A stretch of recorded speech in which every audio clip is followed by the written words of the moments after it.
Welcome to the True Demon Lord show. I am the True Demon Lord, Franco McDonald, and today we're going to be talking about Chaos Demon Battleline units, just having a bit of a deep dive into each one, talking about how to get the best out of them, different buffs we can apply to them, and ranking them from probably worst to best, in my personal opinion, based off of my competitive and casual experiences and play. And of course, this is a personal opinion, so you may disagree. There might be units that I rank low that you personally like and get quite a bit of use out of. And if that's the case, please let me know about down below. I'm always interested to hear how people get on with units that I may not rank very highly. So getting into it, ranking straight at the bottom, we're going to go Demonets. So unfortunately, I don't think they're very good at the moment. I think they're too expensive for what you get. So 110 points for 10. Toughest 3, 1 win, 5 up in run. So units with bolters or units with strength for like combat weapons, those kind of standard units you get in most armies, will pick them up quite easy. Um, so they're not really going to be hanging around on objectives too often. You're going to be using them to kind of move up, do some damage, hit objectives, and try and contest them. And they do have a 9-inch move, obviously being OC2 and infantry, meaning they can move through walls. Quite nice. So you can use them to deny your opponent's objectives while also being able to get onto them for cleanse and secure no man's land and stuff like that. They do get to reroll hit rolls of 1 or all hit rolls if the unit they are targeting is on an objective with 3 attacks, strength 4, -1, 1 damage, and devastating wounds. So they'll do quite a bit into units of similar durability to them. Things like Eldar, GSC, Guardsmen, those toughness 3 style units. But they're not going to do great mass amounts into tougher, harder to hurt units, though proccing death wounds does help them punch up a little bit. So buffs or the ways we can make these units better with different characters. We have the Transweaver, which is our standard Herald on foot. She gives them fight first. Not phenomenal. Like fight first is a great ability on Demonet. Like this probably is most handy again into armies that have like GSC, guards, a lot of toughness 3 units. That it's going to put your opponent off wanting to charge a unit Demonets with a Transweaver in it, because the chances are the Demonets will pick up most, if not all, of that unit up before they get to fight back. But against armies that can feel those tougher combat units like Possess, Custodes, stuff like that, even Orcs, um, this is probably not too great against. So to take your 110 point unit up to 170 points nearly, just for fights first, not very worth it. Another character we can attach to the unit is the Infernal and Rapturous, so very cool model. What she does give is returning D3 D-minutes back to her unit at the start of your command phase. Not terrible, and can definitely have play with swinging OC on an objective, since this happens before you score for primary, which is at the end of the command phase. So being able to pull some girls back to get you another extra like 2, 4, 6 OC. Another thing it can do is take you above the threshold for battle shock, meaning that you then won't have to take a battle shock on the unit, which would be quite nice again for being able to make sure you do hold an objective or have a unit ready to perform an action or something like that. She does have an assault weapon as well, meaning you can advance and charge her in the unit and still be able to do actions, which is quite nice, especially on a 9-inch moving unit. But again, taking unit up to 170, probably not amazing, but definitely the better option compared to the Transweaver. Another option we get, not phenomenal, probably one of the worst, if not worst, Herald style character we can field, is the Contorted Epitome. So that's the 2 Sineshi Heralds with the mirror. And what they give their unit of Demonettes is a 4 up for an opponent against mortal wounds and psychic attacks. So very niche. You're not going to see a lot of it. Mortal wounds, though, there are things that do mortals in the game. Again, not massively common. Knowing, especially that psychic attacks like into the Grey Knight matchup or Thousand Suns matchup, or even some demon matchups, it's all right. But yeah, and considering she's going to take the unit up to nearly 200 points as well, yeah, and not phenomenal. She does have a changeling style ability, so you get to reroll, not reroll, sorry, you get to pick an enemy unit within 12 inches of her, or of them, and roll a dice. On a 1, her unit does take D3 mortals, which is pretty nasty, but on a 2 to 5, that enemy unit is -1 to hit, and on a 6, that enemy unit cannot shoot. So cool and pretty nice, but not very reliable. and then her other buff for the unit not very good. It's quite niche, so definitely not worth taking her with your demonettes. Someone who is worth taking though is Celeste, which is your Herald Demon Prince combo. And what they give their unit of demonettes is critical wounds on 5+, meaning all your dev wound attacks are now going to crit on 5s instead of 6s. So that really lets this unit now punch up a lot better. Celeste herself or their self is really, really good. First time they die on a 2+, they stand back up. So if someone precisions them at the unit, they can get back up quite easy.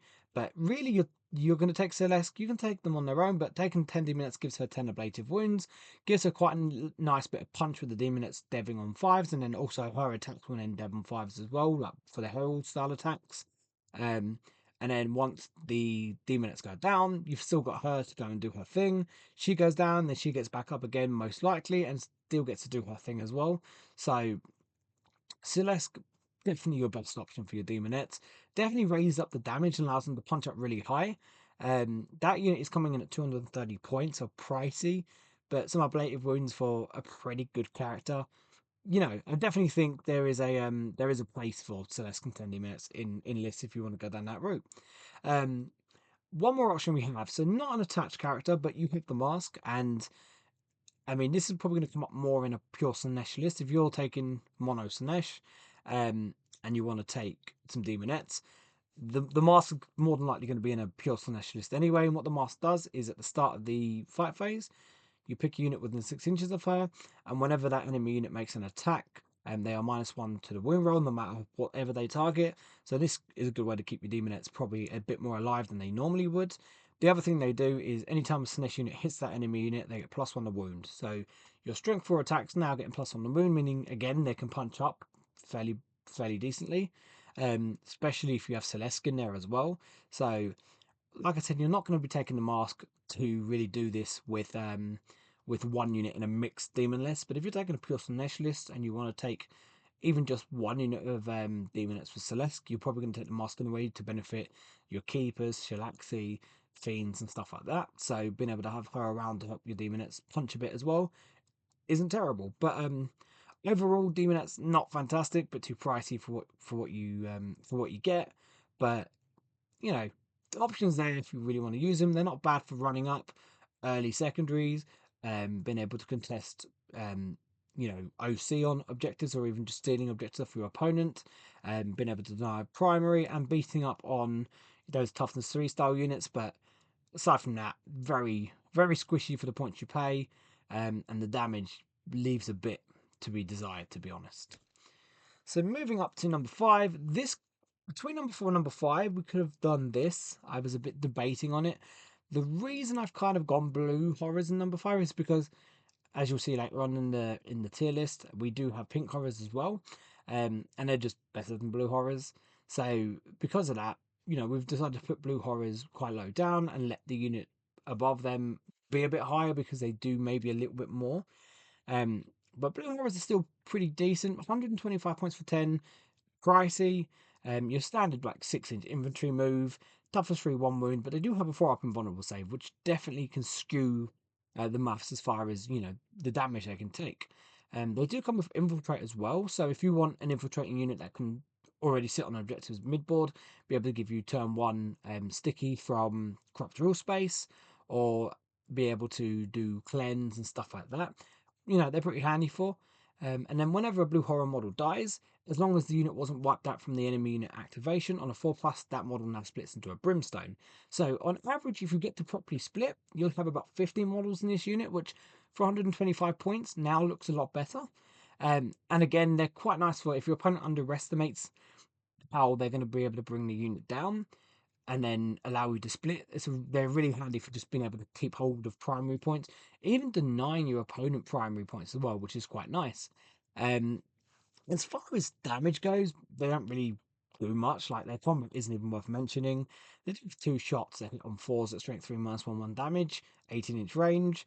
Yeah, it's like a lasgun with AP. Like not phenomenal. Rules wise, they do have a 6-inch aura for -1 leadership while an enemy unit is within 6 inches of a blue horror model, which is not bad. Like that combines really nicely with with the Battle Shock debuff from the Shadows. So when an enemy unit takes a Battle Shock test while within your army Shadow or Chaos, they reduce Battle Shock's test by 1. And this obviously stacks with a -1 leadership. So a unit that is, say, leadership 7, within 6 inches of a blue horror unit will then go up to leadership 8. And then in the Shadows of Chaos, they now have to roll a 9 or higher in the Battle Shock test. So this is really good for forcing units to either lose their OC, or not be able to use any stratagems on that unit. So you can really cause some issues, especially if your opponent's not expecting it. So that's quite nice. And then the other thing you can do is in combat. They don't do a lot in combat, but what you can do is you select as many brimstones as you have in your unit. You can select one or you can select all of them. It doesn't matter. And then you roll a dice, and on a 4+, that brimstone is destroyed, but then causes one more wound to your enemy unit. So you're blowing them up. They're basically little bombs, which is really cool. Which what is quite nice is, say you've got 4 in the unit, you can decide to kill 3 of them, or you can decide to do all 4 or just one. And the other nice thing is you still have to roll the 4+. If you don't roll the 4+, they don't die. You get to keep them. So that's quite nice. Um, Bear in mind, these two abilities here, the -1 leadership and the blowing up brimstones, only applies to the blue horror unit or a pink horror unit that no longer has pink horrors in it, because then they revert to the blue horror profile. So you can't use these while you've got blue horrors and brimstones in the pink horror profile, though we'll get to that later on. Attached character wise, they have the change caster, which is your herald on foot. Um, Gives you sustained hits ones for your flame attacks, which is your range attacks. You're not taking him. Like he also forces, whenever he hits an enemy unit in the shooting phase, that unit takes a battle shock test. In combination with the blue horrors -1 leadership, not bad. But what you do have to remember is whenever you attach a character that doesn't have the infiltrate key special rule to a unit that does have the infiltrate special ability, you just lose infiltrate. So is losing infiltrate really worth getting sustained hits one on your flame attacks, which are already not that good? No, it's really not. The other character you can take is the Flux Master, which is your herald on disc, and they give you -1 to hit. Um, I mean, you've probably, if you're taking Blue Horrors, you're taking them for the infiltrate, so you're probably not going to attach a Flux Master to them. But -1 to hit already on a unit that's quite annoying to deal with, and with the splits, it's quite nice. Making a -1 to hit can be the difference between you losing all your blue horrors and keeping one or two from a set of attacks, meaning then you can split afterwards. But again, like I said, if you're taking them, you're generally taking them for the infiltrate. So overall, not bad. I feel like you're going to see blue horrors in a Zinch list more than a mixed list. But if you just want some infiltrate in your mixed list that has OC and can turn one jump on objectives, then yeah, blue horrors are not bad.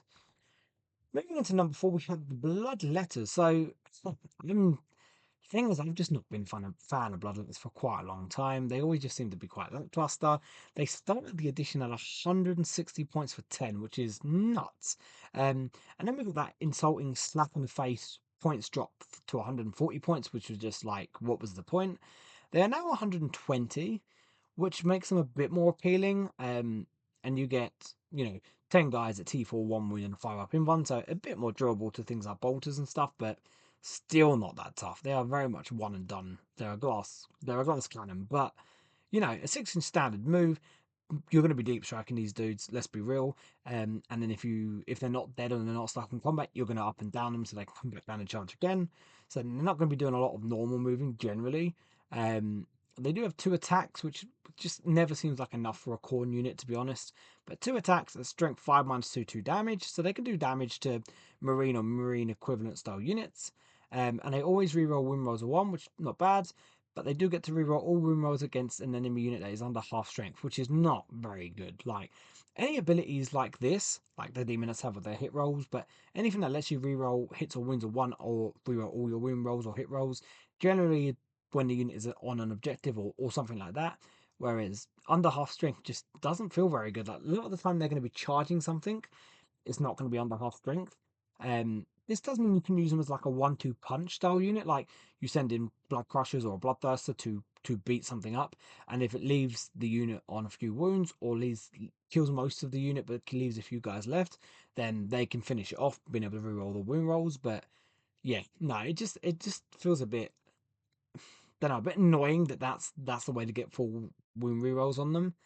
Um, a nice combination you can do is you use your blood crushers to multi-charge something, and then charge your bloodletters into one of those units. You use your blood crushers impact it if you're confident that the blood crushers will be able to deal with the other unit on their own fine. You do a lot of damage in the charge phase with the blood crusher impact it, and then the bloodletters, if you manage to knock it under half strength, can then finish it off, being able to reroll their wound rolls. So that's a nice little combo there you can do to try and make the most of it. But again, it shouldn't have to. You shouldn't have to be able to try and find ways around that. It should just, yeah, it's a bit annoying. Um, Character wise, so to be honest, the Bloodlets probably have the best Herald level characters that you can touch them out of all the Battleline. Actually, no, they do. It's not they probably do, they definitely do. So you got the Bloodmaster, who is probably the best generic Herald you can get, in my opinion. And he gives them +1 to wound, which is pretty nice. So that strength 5 now becomes, well, strength 5 +1 to wound, meaning you're winning anything strength 6, 7, 8, or 9. Toughness, sorry, 6, 7, 8, or 9 on 4s. Anything that's toughness 10 plus on 5s. Anything that's below toughness 5 on 2s, which is quite nice. Um, he also gives you a 6-inch consolidation move instead of a 3-inch. So this is quite nice, being able to maybe charge a unit that's blocking you out of an objective, killing it, and then being able to pole onto the objective still to either steal it from your opponent or score secondaries off it or whatever. Or even at the end of the game, being able to still get primary on it if you went second. Or being able to kill a unit and then be able to have enough movement to tag another unit, which again is quite nice. Especially if that unit has no way to fall back and do anything, and you're basically making that unit quite useless, and even pulling them away from an objective, meaning your opponent then can't sit on the objective without getting away from the bloodletters, which is quite nice. Named character wise, we have Skulltaker, who's a character beater, so he gets to reroll hit some wound rolls against characters, has precision and all that. But what he gives his unit is devastating wounds, so it's pretty good. Like 2 damage dev wounds is quite nice. Is he better than the Bloodmaster for the extra points you pay? Maybe not. But at the same time, not bad. And then I did want to include the Master. So obviously you can't attach a Master to the to Bloodletters, but what he does do is he picks an enemy unit within 18 inches of him, and visible at the start of the fight phase, and any corn unit that targets that enemy unit gets +1 to their strength, AP, and damage. So that's really good. And these do stack. So if you take 2 or 3 of them, which in a corn list, and a pure corn list, which I think is where you want to take bloodletters, and that's where they excel, um, you're probably going to be taking at least 2 Rem Masters, if not 3. So getting your bloodletters to like strength 7 or even strength 8 and -4, -5 damage, 4 damage 5 is really nice. And then taking benefit from Skull Taker's devastating wounds at damage 4 or 5 is again pretty good. Um, and then getting +1 to wound, especially bumping your strength up from the Master ability.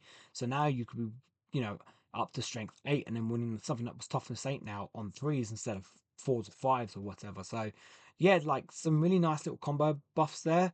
Like I said, probably more relevant in a corn list, and that's probably where you're going to be going with this. And I think in a corn list, a unit with a Bloodmaster and a unit with Skull Taker with 2 to 3 Ren Masters to buff.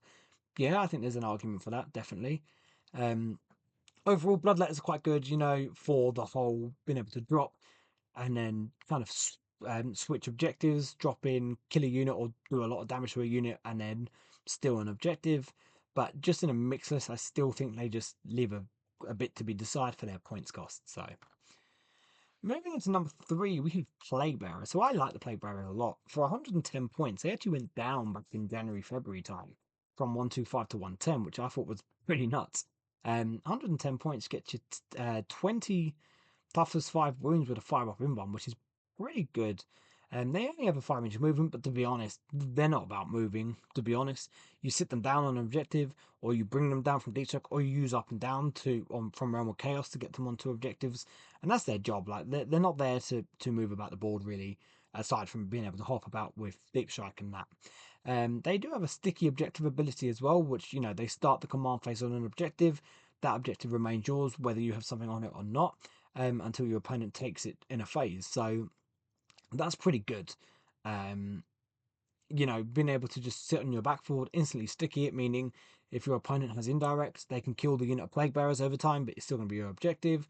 Or they can bring something down from reserve and be able to shoot the plague bearers off the objective, but still not really get rid of them. A reason, sorry, while I was taking plague bearers originally was to counter inceptors, because inceptors obviously they drop 3 inches away.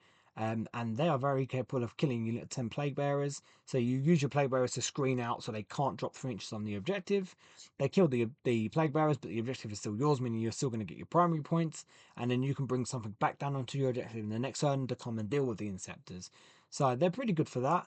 Being able to up and down in mid to late game onto midfield objectives, and then being able to pick them up again later on to be able to then sticky the objectives.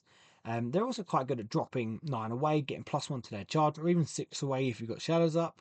+1 to their charge and being able to charge onto an objective into a unit that you know isn't really going to kill them, then contest or steal the objective, causing your opponents issues on their primary. So, getting into the attached characters they can take, probably the worst set of characters, or maybe Slanesh is a bit worse, but yeah, they lack any like real major amazing characters you can attach to them. So, you got your Poxbringers, which is your basic Nurgle Herald, and they give you critical hits and a 5+. For a unit whose combat is pretty mediocre anyway, they have 2 attacks at strength 4, -1, 1 damage, lethal hits.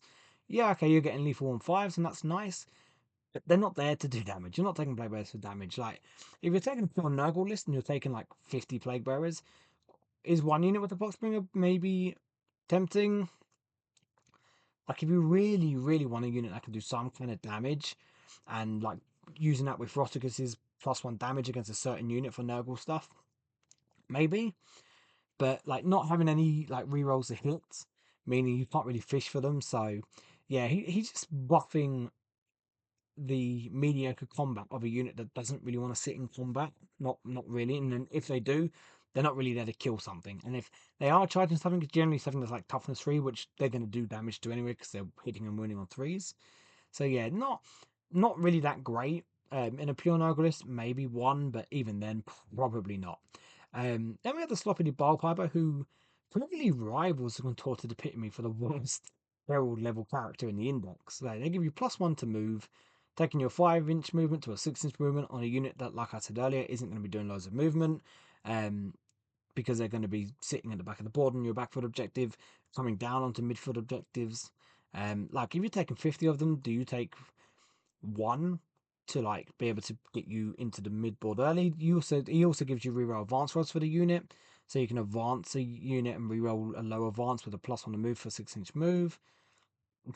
There, not that great. The other thing he does do is he picks an enemy. Oh, sorry, he causes battle shocks within 6 inches in the fight phase. Yeah, it's not. It's okay, but yeah, it's just not worth it, to be honest, for what you pay for him to buff the unit up. Just doesn't give you enough of what you really want the unit to do. So yeah, definitely one of the worst options you can take ever, like for any Herald level character. We do have the Spoilpot Scrivener as well, who I actually don't mind. So he gives you sustained hits 1, which combining with your lethals, again, it's your mediocre combat. Like you're not really wanting to buff your combat that much. But I mean, you're getting an extra hit as well as an auto wound on a 6 to hit with his unit. But what he does also do is give +1 OC to the models in his unit. So you now got OC3 Plague Bearers, and he'll become OC2. So I tend to find that plague bearers are quite good for denizens of the warp, being able to drop them 3 inches away on an objective to steal it. And if your opponent has say 5 OC2 models on there and have screened out most of the objective, but you're only able to get say 4 plague bearers on there with a Spellpot Scrivener in a unit, you're now 4 will be enough to contest, or sorry, take the objective. So if you have cleanse, or you have to take the objective off them for secondary points, or to deny primary points, whatever. Um, yeah, he's got some play in there, and I think again in a mixed list, if you're taking, because you generally take maybe one unit of plague bearers, probably not worth it. And then in another list where you're taking a lot of plague bearers, I think the Scrivener has even just one, just so you've got that high OC with the ability to even just drop away and charge in, and to take it off a lot of OC that your opponent might have on an objective. Um, yeah, maybe a bit of play in a pure Nurgle list, but in a mixed list, no, I don't think so. Then we have Epidemius, who's just not been cool really since 8th edition. So he gives the unit a 4+ in one, which, you know, toughness 5, 2 wounds, and a 4 pin button is pretty good. But the unit is now nearly 200 points. Um, like in a pure Nurgle list, you might take him because he also has a way to get you some CP back. Like when your Nurgle units kill 7 or more models at the start of your command phase, you turn your pally back down to 0 and you gain a CP. Like Nurgle isn't really all about doing damage anyway, but if you've got some great and clean ones and stuff like that, you might do a bit of damage, so you might be able to get this. And if you really want to keep your CP up, if you're maybe playing fixed with a Nurgle list, you might take him. And if you've got like 50 Plague Bearers, again, you might take him in one unit, and that unit can be quite good at pushing to the middle and just being hard to remove. But in a mixed list, you're not taking him, to be honest, at all. And even in a mono Nurgle list, you might take him, but I still don't think he's on the top of your priority to spend your points on. He's more of something of if you feel like you kind of want to benefit your plague race because you've got a lot of them, or you don't really know where to spend that last 85 points, whatever it is, then you might take him. So moving on to number 2, we've got personally my favourite of the battle line units and a unit that I have been taking for quite a long time. I rate them incredibly highly. They've won me quite a lot of competitive games, and I will die on the hill to say that they are really, really good. Like I swear by Pink Flores. So 140 points. They're the most expensive of the battle line units, and on the surface, seems like you're paying a lot, but I personally feel like they always gain their points. They always earn their points. So they've got a 6-inch move, so your standard infantry, toughness 3, 1 win, 4 up in bun, so same as the Blue Horrors. So again, you're looking at that thinking, like the 4 plus in one is nice. What they do is they split on a 4 plus when you kill them, um, unless the unit is wiped out in one activation, but quite hard to do.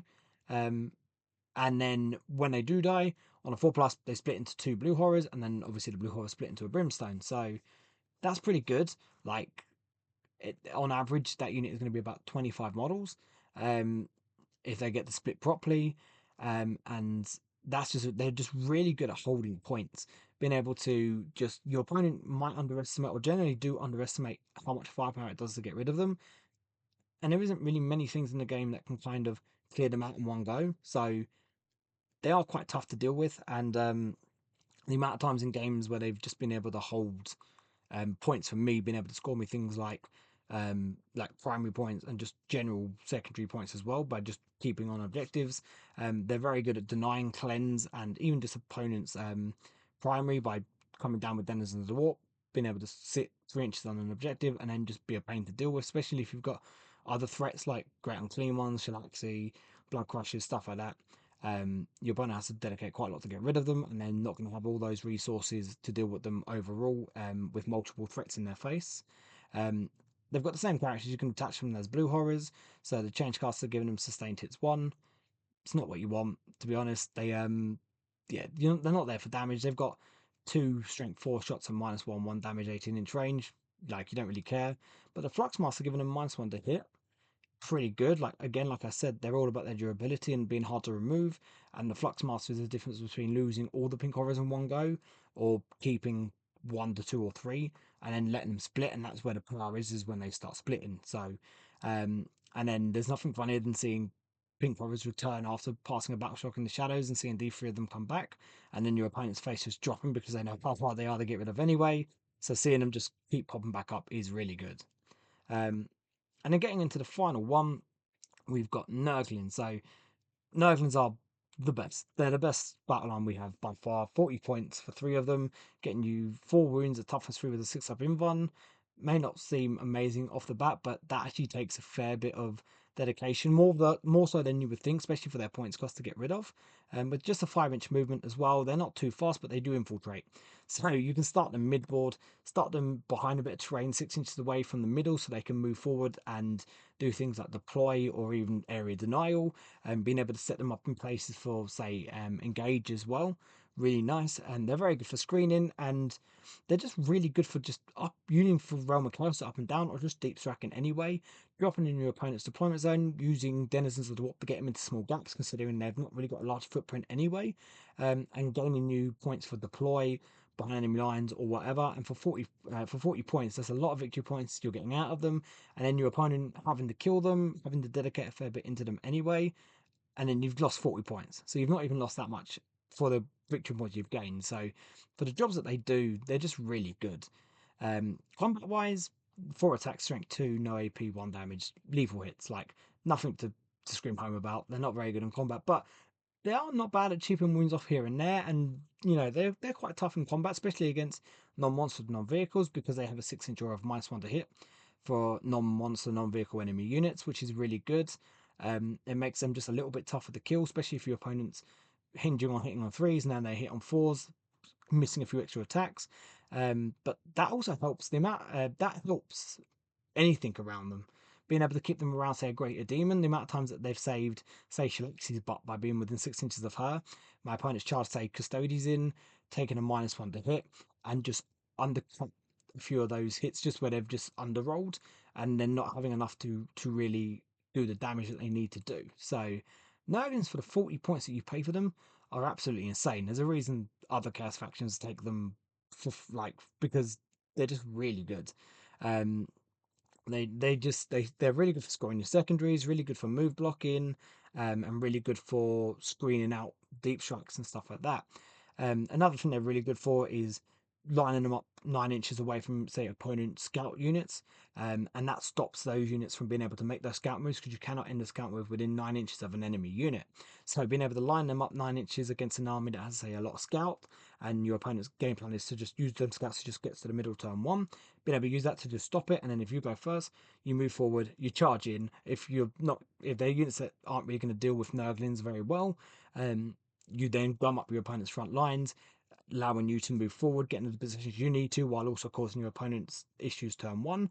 And then when they're able to get out of that, you're already in the positions you want to be, meaning you've got that advantage on them. So overall, with a very mixed bag of battle line units, some good ones, some not so good ones. I think points wise, for the damage and durability you get on some of them, isn't phenomenal. With some points, 20, 30 points here and there, definitely will make some of them quite interesting.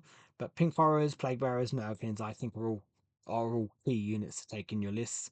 But as far as taking mono list goes, you can still probably take any of the battle line units in a mono list and make them work, even if just one unit here or there. So overall, thank you for tuning in. Please check out the Facebook and the Instagram as to keep up with the video uploads, tournament progress, all that kind of stuff. Please check out Critchcaster, great alternative demon models for greater demons, heralds, a battle line alternative, just really high quality resin sculpts.